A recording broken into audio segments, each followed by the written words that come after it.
नमस्कार दोस्तों, जय हिंद। स्वागत है आपका आपके अपने चैनल पाठशाला विद के में। जी हाँ दोस्तों, 2-3 दिन से आप लोगों को क्लास नहीं मिल रहा होगा, तो इसके लिए मैं आप लोगों से क्षमा चाहता हूं, क्योंकि मैं कहीं चला गया था, तो इस वजह से आपको क्लास नहीं उपलब्ध करा रहा था। लेकिन अब आप लोगों को क्लास जो है वह कंटिन्यू उपलब्ध कराऊंगा। जैव मंडल आरक्षित क्षेत्र बिहार पुलिस में, जी हाँ, बिहार पुलिस में इस टॉपिक से क्वेश्चन देखने को आपको मिला था कि नहीं मिला था? आप बताइए। एग्जाम अगर आप लोगों ने दिया है तो आपको ये पता होगा कि इस टॉपिक से क्वेश्चन आया था। तो इस टॉपिक को हम लोग पूरी डिटेल में कवर करेंगे। बिहार पुलिस या किसी अन्य भी एग्जाम की अगर आप तैयारी करते हैं तो उसमें भी काम आएगा, ठीक ना। इसको हम लोग शुरू से अंत तक जानेंगे। कौन सा जैव मंडल आरक्षित क्षेत्र कहाँ में है, कौन सा बड़ा है, कौन सा छोटा है, और कुछ महत्वपूर्ण बातें जो हैं वह इस वीडियो में हम लोग जानेंगे। तो यह वीडियो लगभग 10 से 15 मिनट का होगा। शुरू से अंत तक देखिएगा और आपका 1 नंबर सुनिश्चित हो जाएगा सारे एग्जाम के लिए, जहां भी इस टॉपिक से क्वेश्चन पूछा जाता है ना। तो शुरू से अंत तक देखेंगे। शुरू करते हैं। देखिए, सबसे पहले तो पूछा जाता है कि 2 तरह से क्वेश्चन पूछा जाता है। एक पूछा जाता है कि कौन सा जो जैव मंडल आरक्षित क्षेत्र कहाँ में है, और दूसरा होता है कि कौन बड़ा है, कौन छोटा है, सबसे पूर्वी, सबसे पश्चिमी, इस तरह का पूछा जाता है, ठीक ना। तो हम लोग सबसे पहले जानते हैं कि कौन सा जैव मंडल आरक्षित क्षेत्र कहाँ में है। ध्यानपूर्वक समझेंगे, सुनेंगे। नीलगिरी सबसे पहला आता है, नीलगिरी जैव मंडल आरक्षित क्षेत्र। तो आप बात करेंगे कि नीलगिरी 3 राज्यों में है। कौन कौन से राज्यों में? केरल, तमिलनाडु और कर्नाटक। जी हाँ, केरल, तमिलनाडु और कर्नाटक 3 राज्यों में फैला नीलगिरी है। ओके, कोई दिक्कत नहीं है। दूसरा चलते हैं, नंदा देवी, जो कि आपके उत्तराखंड में है। कहाँ में है? उत्तराखंड में। याद करने की आवश्यकता नहीं है, बिल्कुल आप समझते चलिए, आपको सब कुछ याद हो जाएगा। प्रेशर लेके नहीं पढ़ना चाहिए, है ना। प्रेशर लेंगे आपको याद नहीं होगा। शुरू से अंत तक समझिए। पहले इसको एक आप स्क्रीनशॉट ले लें इसका। आप, मैं ये मान के चल रहा हूं कि आप लोगों ने इसका स्क्रीनशॉट ले लिया है। स्क्रीनशॉट इसलिए मैं आप लोगों को लेने के लिए बोल रहा हूं क्योंकि बार बार वीडियो को देखने से आपका टाइम बर्बाद होगा, है ना। तो आपको करना क्या है कि एक बार वीडियो को अच्छे से देख लेना है, और जब आपको रिवीजन करने का मन करे तो आप स्क्रीनशॉट से देख के आप 2 से 3 मिनट में आसानी से रिवीजन कर लेंगे और आप अपना अंक जो है वह सुनिश्चित कर लेंगे, ठीक। तो नंदा देवी आप जान गए, उत्तराखंड। और ये पूछा जाता है बहुत बार, नोकरेक, है ना। नोकरेक यह मेघालय में है, और मेघालय के गारो हिल्स का ही भाग है। देखिए, मेघालय में आपको 3 पहाड़ी मिलेगी ना, गारो, खासी, जयंतिया, बिल्कुल इसी सीक्वेंस में है, गारो, खासी, जयंतिया। तो गारो हिल्स का ही भाग है ये। कहाँ का भाग है? गारो हिल्स का ही भाग है। तो ध्यान देंगे इस बात का, इसको हम मिटा देते हैं, ठीक ना। अब चलते हैं मन्नार की खाड़ी। मन्नार की खाड़ी जो कि तमिलनाडु में है। कहाँ में है दोस्तों? तमिलनाडु में है मन्नार की खाड़ी, और यह है भारत और श्रीलंका के मध्य है। भारत का नक्शा आप देखते होंगे और उसके बाद आप देखते हैं यहाँ श्रीलंका, तो यहीं पर है मन्नार की खाड़ी, भारत और श्रीलंका के मध्य में। तो यह ध्यान देंगे, यह तमिलनाडु में है। ये वाला हिस्सा तमिलनाडु का है और ये वाला हिस्सा केरल का है ना। तो ये तमिलनाडु में ही है मन्नार की खाड़ी, भारत और श्रीलंका के मध्य। इस बात का भी आप विशेष रूप से ध्यान रखेंगे। समझते चलिए, याद करने की आवश्यकता नहीं है, सब कुछ याद हो जाएगा इसी में। आगे चलते हैं, सुंदरवन। सुंदरवन, तो भैया आप जानते हैं कि सुंदरवन पश्चिम बंगाल में है ना। सुंदरवन नामक डेल्टा भी है जो विश्व का सबसे बड़ा डेल्टा है।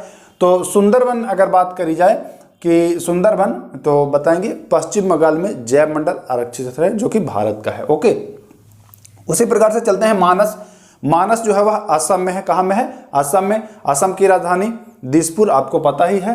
मानस जो है वह असम में है। ओके, आगे चलते हैं। ग्रेट निकोबार। ग्रेट निकोबार, तो इसको आप नाम से ही समझ गए होंगे कि यह अंडमान निकोबार में स्थित है। ग्रेट निकोबार जैव मंडल आरक्षित क्षेत्र जो है वह अंडमान निकोबार में है, और यह भारत का सबसे दक्षिणतम जैव मंडल आरक्षित क्षेत्र है। इसको भी ध्यान दीजिएगा, सबसे दक्षिणतम। ओके, ध्यान रखिएगा, ऐसे घुमा के क्वेश्चन पूछता है। सिमलीपाल, तो भैया बताएंगे कि सिमलीपाल जो जैव मंडल आरक्षित क्षेत्र है वह उड़ीसा में है। कहाँ में दोस्तों? उड़ीसा में है, तो ध्यान दीजिएगा।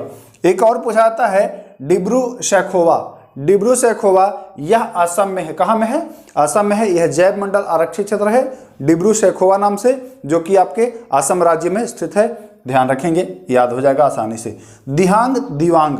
दिहांग दिवांग जो है जैव मंडल आरक्षित क्षेत्र वह आपके अरुणाचल प्रदेश, जी हाँ अरुणाचल प्रदेश में स्थित है।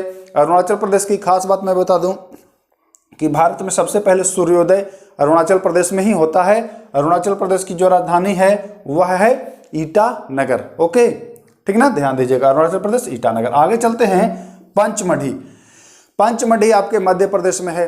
पंचमढ़ी आपका कहाँ में है? मध्य प्रदेश में। मध्य प्रदेश में पंचमढ़ी, ध्यान रखेंगे। कंचनजंगा, कंचनजंगा की बात करें तो यह आपको पता है कि सिक्किम में है।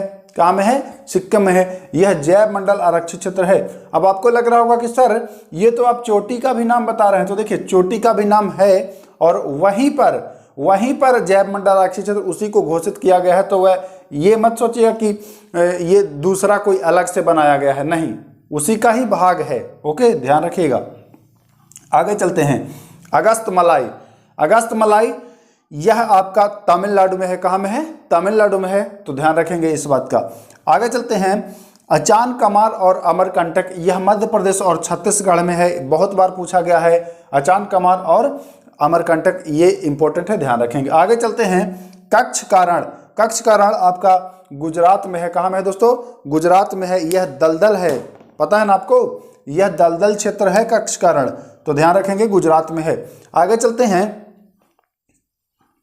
कोल्ड डेजर्ट या शीत मरुस्थल भी इसको कहते हैं। जी हाँ, कोल्ड डेजर्ट या शीत मरुस्थल भी इसको कहते हैं, जो कि आपका हिमाचल प्रदेश, जी हाँ हिमाचल प्रदेश में स्थित है, तो ध्यान रखिएगा इस बात का भी। आगे चलते हैं हम लोग, शेषाचलम पहाड़ी। जी हाँ, शेषाचलम पहाड़ी, तो यह आंध्र प्रदेश, आंध्र प्रदेश जिसकी राजधानी कहाँ है बताइए, कमेंट करिए आंध्र प्रदेश की राजधानी। और आगे चलते हैं, पन्ना। पन्ना जो आपका है मध्य प्रदेश में। देखिए पन्ना में बहुत सारे लोग डाउट में होंगे, कहीं कहीं पन्ना मिलता है आपको महाराष्ट्र में ही लिखा हुआ, तो पन्ना का जो भाग है यह 90% भाग, ध्यान दीजिएगा, 90% जो भाग है यह है मध्य प्रदेश में और 10% जो भाग है यह है महाराष्ट्र में, ठीक ना। तो पन्ना वैसे आंसर आएगा तो मध्य प्रदेश आएगा, क्योंकि यहाँ कम भाग है, 10% भाग है। और अगर मध्य प्रदेश ऑप्शन में ना रहे तब आप महाराष्ट्र लगाएंगे। तो ये रहा कुछ इंपॉर्टेंट जैव मंडल आरक्षित क्षेत्र और वह कहाँ स्थित है, किस राज्य में है ये। अब हम लोग कुछ इंपॉर्टेंट क्वेश्चन उससे बनने वाले देख लेते हैं। पहला है, जैव विविधता दिवस मनाया जाता है। बहुत बार पूछा जाता है, सारे एग्जाम में लगभग पूछा जाता है। तो जैव विविधता दिवस जो है वह 22 मई, जी हाँ बिल्कुल सही सुना आपने, 22 मई को मनाया जाता है। और यह कब से मनाया जाने लगा है? तो यह मनाया जाने लगा है 1992 से। कब से? 1992 से मनाया जाने लगा है, तो यह भी ध्यान रखिएगा। दूसरा चलते हैं, जैव विविधता शब्द का सर्वप्रथम प्रयोग। जैव विविधता तो 22 मई को 1992 से मनाया जा ही रहा है, लेकिन पूछता है कि जैव विविधता शब्द का सर्वप्रथम प्रयोग किसने किया था? तो आप बताएंगे वाल्टर जी रोजेन। वाल्टर जी रोजेन के द्वारा सर्वप्रथम इसका प्रयोग किया गया था, तो ध्यान रखिएगा। आगे चलते हैं, रेड डाटा बुक। आप लोगों ने बहुत सुना होगा IUCN की रेड लिस्ट, है ना, यह लाल सूची, वही है रेड डाटा बुक। तो रेड डाटा बुक का संबंध है संकटग्रस्त जीवों तथा पादपों से। संकटग्रस्त जीवों तथा पादपों से संबंधित है रेड डाटा बुक। और इस रेड डाटा सूची को जारी कौन करता है? तो IUCN जारी करता है, ठीक ना। और इस IUCN का मुख्यालय कहाँ में है भैया? तो इस IUCN का मुख्यालय जो है वह स्विट्जरलैंड में है। इंपॉर्टेंट है, ध्यान रखेंगे, IUCN का मुख्यालय स्विट्जरलैंड। आगे चलते हैं, देश का पहला चिड़ियाघर। देश का पहला चिड़ियाघर कब बनाया गया, कहाँ में बनाया गया? इंपॉर्टेंट है, पूछा गया है, तो ध्यान रखेंगे। देश का पहला चिड़ियाघर 1855, जी हाँ 1855। अब बताइए 1855 में भारत में कौन था वायसराय, है ना, भारत का वायसराय कौन था? आप बताएंगे भारत का वायसराय, तो आप बताएंगे कि लॉर्ड डलहौजी, जी हाँ, जो रेल चलवाया था 1848 से 1856 तक वो था। तो अगर पूछ दे कि किसके समय में हुआ है ये, तो आप बताएंगे यह भैया लॉर्ड डलहौजी के समय में हुआ है। तो ये ध्यान रखेंगे। जगह का नाम पूछेगा तो आप बताएंगे कि चेन्नई में। देश का पहला चिड़ियाघर जो 1855 में बना वह चेन्नई में बना। ठीक, चलते हैं आगे। भारत का पहला जैव मंडल आरक्षित क्षेत्र कब स्थापित किया गया? भारत का पहला जी हाँ, इंपॉर्टेंट है, ध्यान रखिएगा। तो भारत का पहला जैव मंडल आरक्षित, पहला आपने क्या पढ़ा था, नीलगिरी पढ़ा था ना। तो नीलगिरी वर्ष 1986 में इसको स्थापित किया गया और इसका नाम है नीलगिरी आरक्षित क्षेत्र, जो कि कहाँ में है आपको हमने अभी बताया, तमिलनाडु, केरल और कर्नाटक 3 राज्यों में फैला हुआ है। ठीक, आगे चलते हैं। क्षेत्रफल की दृष्टि से सबसे बड़ा, जी हाँ सबसे बड़ा अगर पूछे कि जैव मंडल आरक्षित क्षेत्र, तो आपको अभी हमने बताया था कि भारत और श्रीलंका के मध्य मन्नार की खाड़ी, यही सबसे बड़ा है। और अगर पूछे कि क्षेत्रफल की दृष्टि से सबसे छोटा, जी हाँ सबसे छोटा जैव मंडल आरक्षित क्षेत्र, तो आप बताएंगे डिब्रू सैखोवा। कहाँ में हमने बताया है आपको, अभी बताया है असम। कहाँ बताया है, असम। देखिए हाँ यहाँ बताया है, ये तो मानस है, ठीक ना। डिब्रू सैखोवा अभी हमने बताया है असम, तो यह असम में है, जो कि भारत का सबसे छोटा जैव आरक्षित क्षेत्र है। ध्यान रखिएगा, इंपॉर्टेंट है दोस्तों, वेरी वेरी इंपॉर्टेंट है, ठीक ना। आगे चलते हैं। भारत में वन्यजीव अधिनियम कब पारित किया गया, भारत में वन्यजीव अधिनियम कब पारित किया गया, तो वर्ष 1972 में पारित किया गया है। इंपॉर्टेंट है, ध्यान रखिएगा, याद कर लीजिए इसको, ये तीनों चारों जो है वो बहुत ज़्यादा इंपॉर्टेंट है। आगे चलते हैं। भारत में सबसे दक्षिणतम जैव आरक्षित क्षेत्र, सबसे दक्षिणतम, तो अभी हमने बताया था कि आपका अंडमान निकोबार में है, जो ग्रेट निकोबार के नाम से जाना जाता है। यह भारत का सबसे दक्षिणतम जैव आरक्षित क्षेत्र है, जो कि ग्रेट निकोबार है, कोई दिक्कत नहीं। आगे चलते हैं।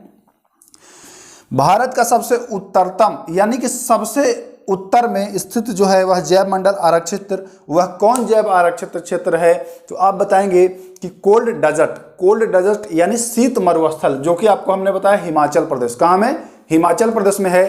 शीत मरुस्थल भी, इसको अगर हिंदी करेंगे तो शीत मरुस्थल होगा। तो शीत मरुस्थल या कोल्ड डेजर्ट जैव मंडल आरक्षित क्षेत्र जो है वह सबसे भारत का उत्तरतम है, यानी कि इससे उत्तर में कोई जैव मंडल आरक्षित क्षेत्र नहीं है भारत का, ठीक ना। ये उत्तरी है और यह कहाँ स्थित है, यह हिमाचल प्रदेश में स्थित है। तो ये जो जैव मंडल आरक्षित से इंपॉर्टेंट क्वेश्चन जितने भी बन सकते थे उसको हमने इस वीडियो में लाया। अब इसके बाद हम आपको बताएंगे वन्यजीव अभयारण्य, ठीक ना, या राष्ट्रीय उद्यान के बारे में, दोनों के बारे में बताएंगे। वन्यजीव अभयारण्य और राष्ट्रीय उद्यान दोनों के बारे में नेक्स्ट वीडियो में हम आपको बताएंगे, क्योंकि देखिए अगर जैव मंडल से क्वेश्चन आया है, संभावित है कि वन्यजीव अभयारण्य से और राष्ट्रीय उद्यान से भी क्वेश्चन आए, है ना। तो उसको छोड़ना नहीं है, उस पर भी हम डिटेल में लेके आएंगे, उसमें थोड़ा संख्या ज़्यादा मिलेगा, तो इस वजह से मैं इसको केवल एक ही वीडियो में लेकर के आया। अगर वीडियो अच्छा लगा हो और नए हैं आप चैनल पर तो सब्सक्राइब करके बेल आइकन दबा लीजिए, क्योंकि बिहार पुलिस की कंप्लीटली तैयारी यहाँ कराई जा रही है। ये वाला जो सीरीज चल रहा है इसमें मैं केवल जो अक्टूबर में, हाँ 1 अक्टूबर को जो एग्जाम हुआ था उसमें जिस टॉपिक से क्वेश्चन आया था उस पर कवर कर रहे हैं। इसके बाद जैसे ये समाप्त हो जाएगा सारा टॉपिक, फिर हम नए नए टॉपिक पर भी चर्चा करेंगे, जो कि बिहार पुलिस के दृष्टिकोण से बहुत ही महत्वपूर्ण होंगे, है ना। तो अगर चैनल पर नए हैं तो सब्सक्राइब कर लीजिए। फिर मिलते हैं नेक्स्ट वीडियो में। नमस्कार, जय हिंद।